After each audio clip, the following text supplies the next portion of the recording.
বাঙালির প্রিয় চিংড়ি মালাইকারি, নারকেল দুধের ঘন ঝোল, মশলার সুগন্ধ আর রসালো চিংড়ি, এক কথায় অপূর্ব। আজ দেখাবো খুব সহজ পদ্ধতিতে চিংড়ি মালাইকারি বানানোর রেসিপি। চলুন শুরু করি।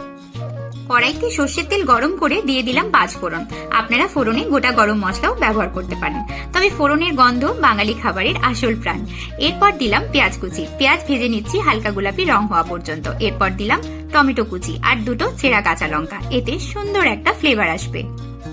এরপর রঙের জন্য 1 চামচ হলুদ গুঁড়ো দিয়ে আগে থেকে নুন হলুদ দিয়ে মাখিয়ে রাখা চিংড়ি মাছগুলো একে একে দিয়ে দিচ্ছি।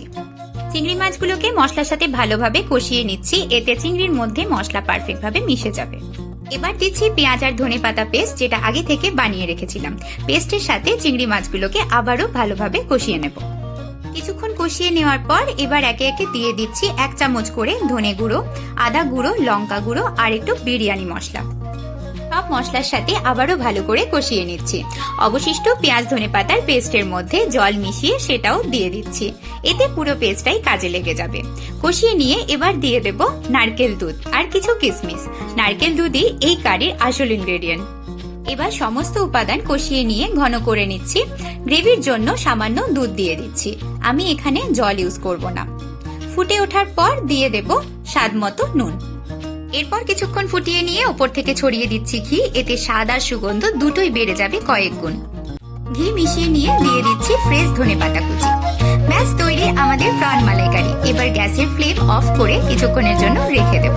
এরপর সার্ভ করব। দেখুন কি সুন্দর কালার এসছে, ঘন, ক্রিমি আর একদম পারফেক্ট কনসিস্টেন্সি। আমি সার্ভ করছি স্টিম রাইসের সাথে, এটা পোলাওয়ের সাথেও অসাধারণ লাগবে খেতে। রেখেছি স্যালাড। এবার প্লেটে তুলে নিচ্ছি চিংড়ি মালাইকারি। তো এই ছিল আজকের রেসিপি। দেখলেন তো কতটা সহজ? ঘরেই বানিয়ে ফেলুন এই সহজ মজাদার ডিশ। রেসিপি ট্রাই করে আমাকে অবশ্যই জানাবেন। ফিরে আসবো নতুন কোনো সহজ রেসিপি নিয়ে। আপনারা ভালো থাকবেন, সুস্থ থাকবেন। আজকের মতো টাটা।